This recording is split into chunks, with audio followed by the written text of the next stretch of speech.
This is Democracy Now!, democracynow.org, the War and Peace Report. I'm Amy Goodman with Juan Gonzalez. President Biden and Chinese President Xi Jinping have spoken for 3.5 hours in a virtual summit Monday night. The meeting took place just days after the U.S. and China announced plans to work together to confront the climate emergency. Tension's been rising between the two nations, with some saying a new Cold War is developing. During the summit, Xi warned Biden supporting Taiwanese independence would be, quote, playing with fire. He also criticized the U.S. for building new alliances in the Pacific region to counter China's rise. Xi said dividing the world into blocs would, quote, inevitably bring disaster to the world. Biden raised concerns about China's human rights record and what the U.S. has described as unfair trade and economic policies. Both leaders spoke publicly as the summit began. This is Xi Jinping. As the world's two largest economies and the permanent members of the UN Security Council, China and the United States need to increase communications and cooperation. We should each run our domestic affairs well and at the same time shoulder our share of international responsibilities and work together for the most noble cause of world peace and development. This is the common aspiration of our people in China and the United States, as well as the people of all countries in the world. And it is also the common mission of the leaders of China and the United States. A sound Chinese-U.S. relationship is required for advancing our two countries' respective development and for safeguarding a peaceful and stable international environment, including finding effective responses to global challenges such as climate change and the COVID pandemic. And this is President Biden speaking from the Roosevelt Room at the White House at the start of the virtual summit with the Chinese president. I'm happy we had found time to meet, and I look forward to a candid and forthright discussions like all the discussions we've had thus far. It seems to me our responsibility as leaders of China and the United States is to ensure that the competition between our countries does not veer into conflict, whether intended or unintended. And it seems to me we need to establish some common sense guardrails to be clear and honest where we disagree and work together where interests intersect, especially on vital global issues like climate change. How our bilateral relationship evolves seems to me will have a profound impact not only on our countries, but quite frankly, the rest of the world. Both men were surrounded by each flag of China and the United States. To talk more about the U.S. China relations, we're joined by Alfred McCoy, professor of history at University of Wisconsin-Madison. His latest book is out today, To Govern the Globe, World Orders and Catastrophic Change. McCoy writes, while Washington was spilling its blood and treasure into desert sands, Beijing had been investing much of its accumulated trade surplus in the integration of the world island of Africa, Asia, and Europe into an economic powerhouse. Alfred McCoy, welcome back to Democracy Now! So if you can talk about this summit, you wouldn't quite understand the kind of tension that is between the United States and China right now, the world's two largest economies. But if you can talk about the significance of this and then how close we are to a Cold War or hot war with China. The key issue in terms of immediate conflict between Washington and Beijing is Taiwan. As you said earlier, Amy, President Xi of China said that the United States was playing with fire over Taiwan. By way of background, President Xi has committed himself within China to the reunification of Taiwan with China. He wants that to be a critical part of his legacy. And on the other side, President Biden stated just last month in his town meeting that the United States was committed to the defense of Taiwan. So here we have two leaders taking positions over Taiwan, which, if they're fully pursued, will lead to conflict. And this is another problem for the United States. The New York Times has reported that the Pentagon has war-gamed a war over Taiwan between the United States and China. And in the last 18 of these war games, the United States has lost 18 times. China has the world's most sophisticated anti-ballistic missiles, the most sophisticated missile defense, Taiwan is extremely close to China.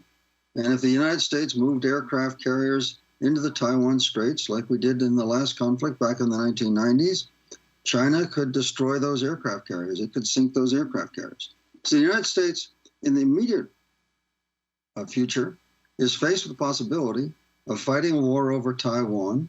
And if that conflict emerged, the United States would have to either retreat in defeat and see Taiwan conquered, or the United States would have to go to war and fight a war that it would probably lose.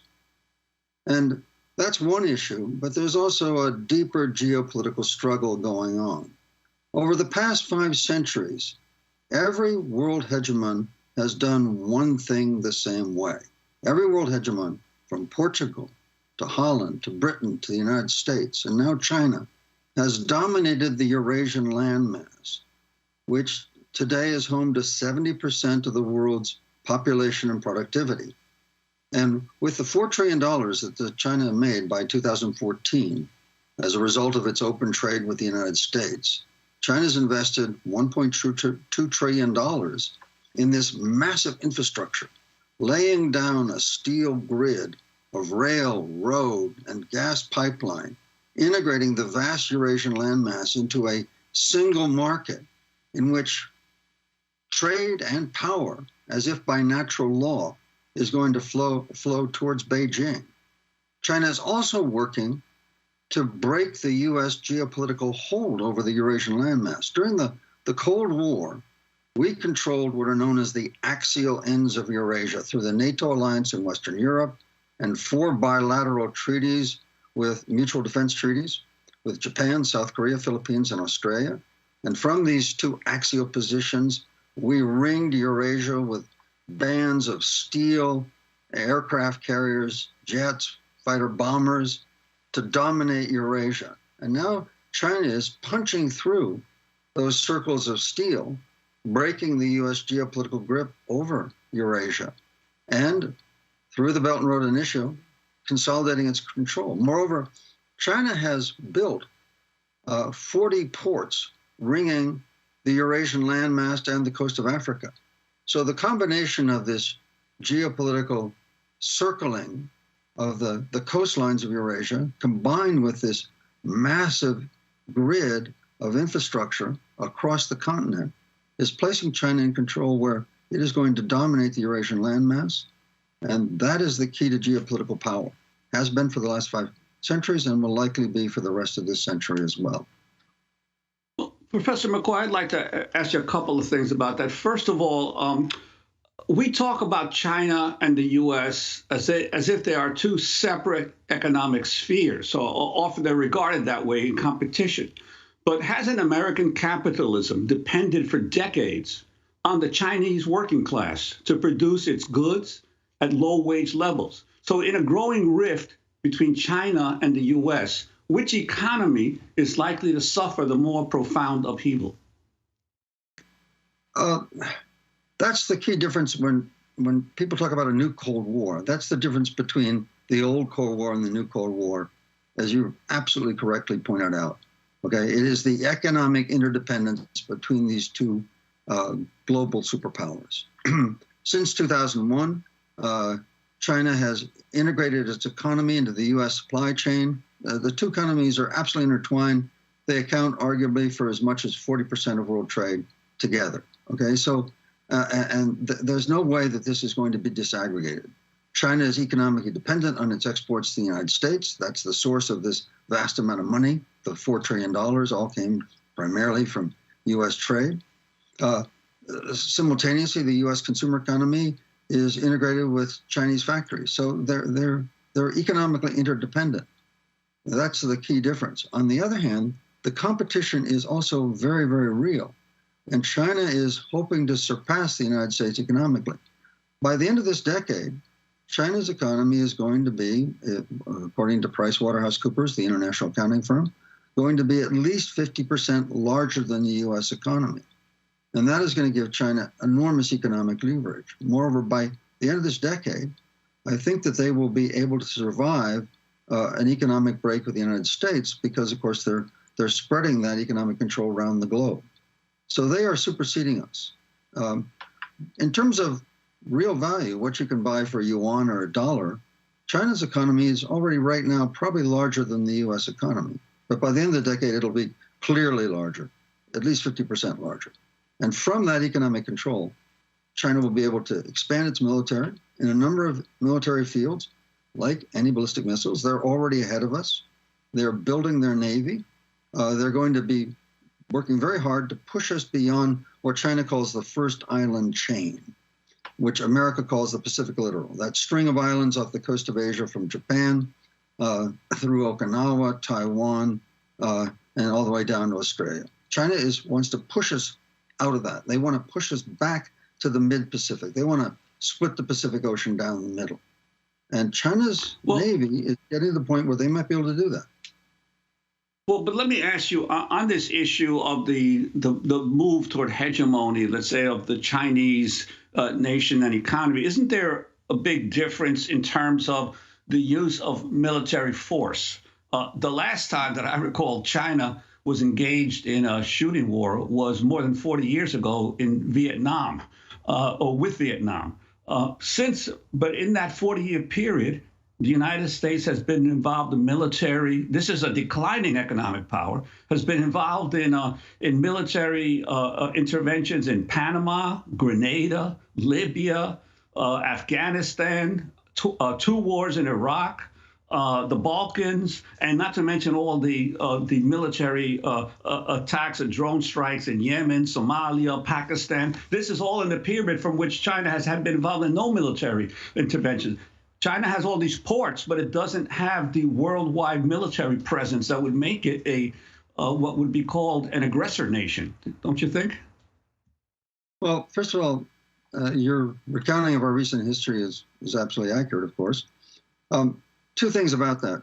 First of all, over the last 20 years, the bulk of our military operations, as we all know, has been focused in the greater Middle East. And the strategic logic of that was, in effect, securing the Middle Eastern oil, giving us kind of a permanent presence that will give us absolute access to Middle East oil. And we were doing that at the time when that oil was about to join cordwood and coal as superseded sources of fuel.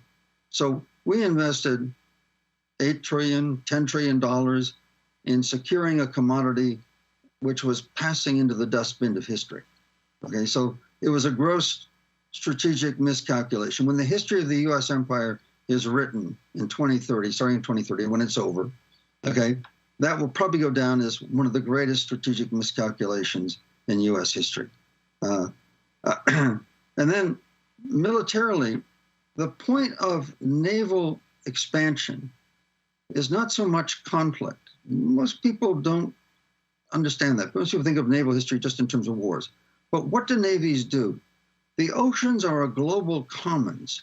And the way that a rising global hegemon secures oceans is through weaving an invisible line of constant patrols and dominance over those open spaces to claim it strategically and also in terms of the minerals and values and fishing beneath the sea, to claim that as well.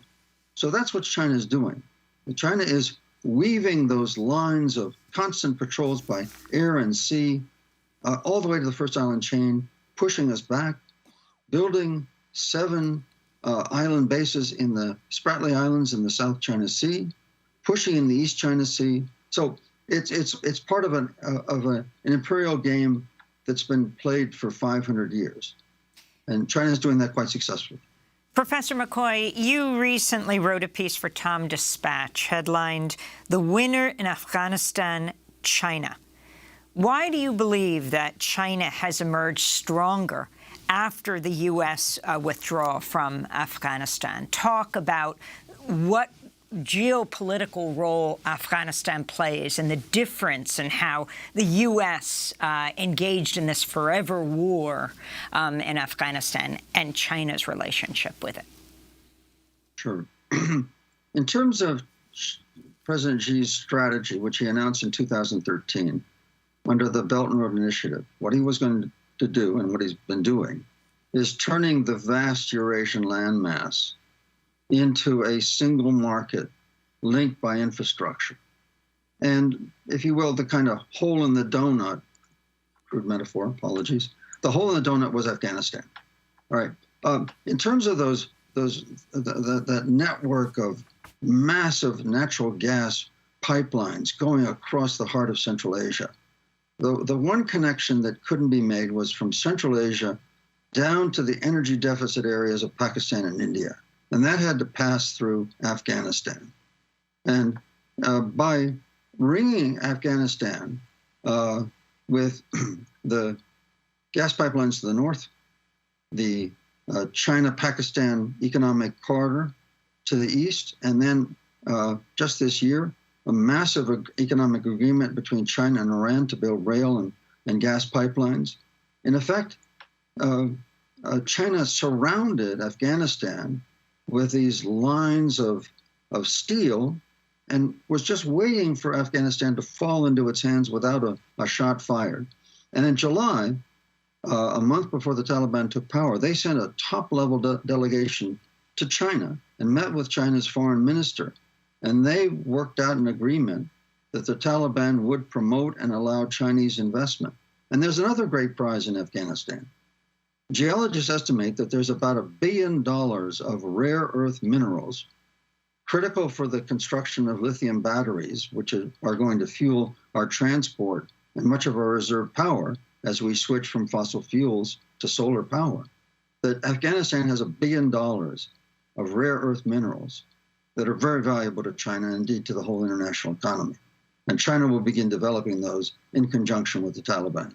So in effect, China just sat back, surrounded Afghanistan with its geopolitical network and waited for it to fall right into its hands. And they didn't pay a dollar. And we spent $8 trillion on Afghanistan and got nothing. It was Professor McCoy, I wanted to ask you, in this conflict between China and the United States, these two countries are not alone, obviously. The Belt and Road Initiative is meant to win friendship and support to China from other parts of the world. I'm wondering if you would talk about countries like Russia and Iran, you mentioned, in terms of where they would stand in a developing conflict with the United States, and also about Latin America, which China has probably been the only major power to make significant inroads into a continent or an area of the world that used to be considered the U.S. backyard. Sure. First of all, in Latin America, China has an explicit strategy of resource development with Latin America, and its trade with our own southern neighbors is already larger than our own. China, the core of China's strategy is what the father of modern geopolitics, a British geographer named Sir Alfred McCoy, called the World Island. And he looked at the map in an article in 1904, over 100 years ago, and he said, let's look at the map critically. And he said, what we see is that there are three continents that are close together that form the world island: Europe, Asia, and Africa, right? And he said, whoever dominates the pivot region, the heart in Central Asia of this world island, dominates the world. And from his perspective, these three continents were the core of geopolitical power. And then there were some small outlying islands like Greenland and North America and South America.